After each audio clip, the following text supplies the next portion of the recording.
Good afternoon, everyone, and welcome. This is Twist Gaming, where you get to play board games with us. We're coming to you here from Gen Con 2018, bringing you all the board game coverage all week long. But first up, who are we? As usual, I'm your host, Matt, and I am joined here with Clay from Leader Games. How you doing today, Clay? Hey, doing great, Matt.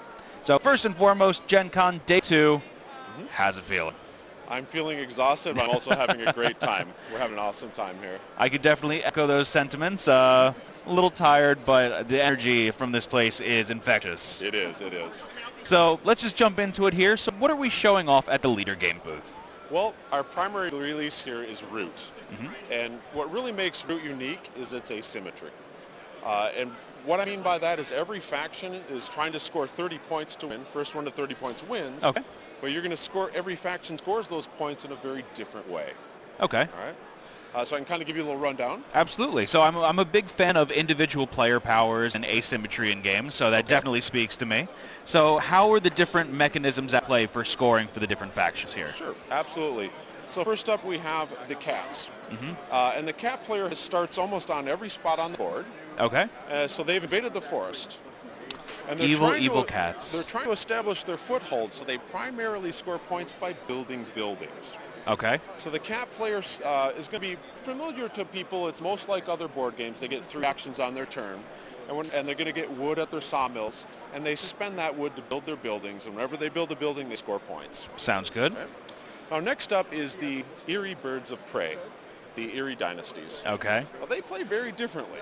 All right, so the Eyrie must follow the strict decree of their leader. So They're very regimented birds. Absolutely. They're playing kind of a planning game. They have to kind of look ahead more than the other factions. The leader's going to give them orders that they must follow.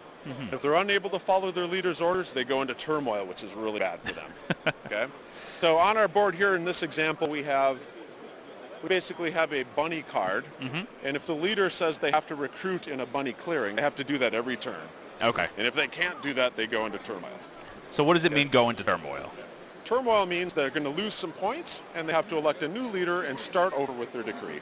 Oh, so they're going to have a new objective then that they have to keep shooting for after that turn Not after really a turn. new objective, but yes, their decree restarts, so they're going to have new orders to follow. Okay. Now they score points based on how many roosts are on the board. Okay. So what's roosts a are roost? kind of like their nest. Okay. Okay. Yep. And then after that, we have the Woodland Alliance. Now, the Woodland Alliance doesn't start with any pieces on the board, but they spread sympathy for their cause. Aww. So they're going to place these sympathy tokens around the board, and once their sympathy's out, they could do a revolt. And a revolt is devastating. A revolt is going to remove all of the other pieces from that space, and they're going to get a base, and then they start operating out of that base.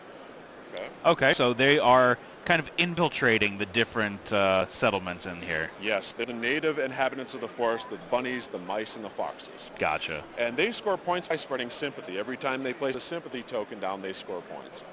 All right. After that is the Vagabond. Okay. Now, the Vagabond is a lone single raccoon that runs around the board trying to become famous. Of course. If I was the raccoon player, I could be giving you cards, and I'm scoring points by helping you, giving you cards. Okay. But I could also go hostile, and I could attack, and I could score points that way. And the raccoon also can go on quests. And a quest is going to be moved to a certain location on the board, and he has to have certain items, and then he can complete quest and score points that way. Very cool. I mean, I'm really digging the different asymmetry here because a lot of times when you first told me you're going to score points in different ways, I thought it was just going to be kind of a slightly different skin of different ways to score points. But this is like kind of drastically different, and you have different starting abilities, different placements in the beginning, so it's definitely very, very unique. It is a very asymmetric game. It's also very interactive. So almost everything you do, you're interacting with the other players. Okay? So since this game is based off of player interaction, how many players does it support? So the base game is 2 to 4 players, okay? And then we have an expansion, which is the Riverfolk expansion. That allows you to go 1 to 6 players. Oh, one-player variant. I know that's very big in the board game community right now, developing those solo things. So how does that one-player variant work within Root? So what we do is we basically created the Mechanical Marquise, which is a bot. And the bot is going to tell you how it's going to basically automate the cat's turn. Gotcha. So the cats are the one that you're going against then in that? Gotcha. Yep.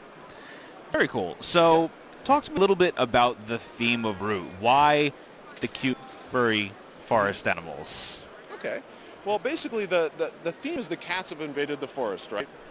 And then birds were the once proud rulers of the forest. So they want to battle back and take what was once theirs. The Woodland Alliance is kind of like the resistance, right? So they're the native inhabitants of the forest, and they see this battle between the birds and cats as their chance to rise up and take the forest for themselves. And then the Vagabond it's just kind of cool to have this lone character that's running around kind of in it for themselves. It's very cool because it's definitely got that old school fantasy like book genre feel to it with, you know, kind of similar things they're used to seeing in high fantasy situations, but told through woodland forest creatures. I think that's a really cute way of doing we it. were inspired by Redwall. I like it a lot. So I think for our viewers at home, big important question of the day is, where can we find Root? So Root is going to be available in all the retail stores starting in September. Fantastic. And selling here at Gen Con or just doing demos? Yep, it's available at Gen Con. It's debuting here at Gen Con, so you can absolutely purchase it. Yep. Fantastic. So I have to point out one more thing. Sure. Loving the plushie that I see over there. Yeah, we'll grab one. This is Roger the Raccoon. And so, yes, he is the raccoon character, that Vagabond that goes running around the board. So, yep. Very cute. So is there anything else that you wanted to talk to us today about Root that maybe we didn't get a chance to touch on yet in this interview? I don't know. Nothing really comes to mind, other than we're just really excited about it. And I really personally love the game. And like I said, it's that asymmetry really makes it unique. It creates so much replay value, Matt, because let's say you play 3 or 4 games as the cats, but now you switch and you start playing as the birds. It's like a whole new game experience. Absolutely. So Clay, where can our viewers go to get more information about Root and all of the other games here at Leader Games? You can just go to leadergames.com. It's leder.com.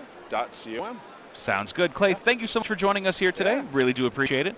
And thank all of you for watching at home. Stay tuned for more coverage throughout the week here at Gen Con 2018. Signing off for now, I'm your host, Matt. Having a good one, everyone.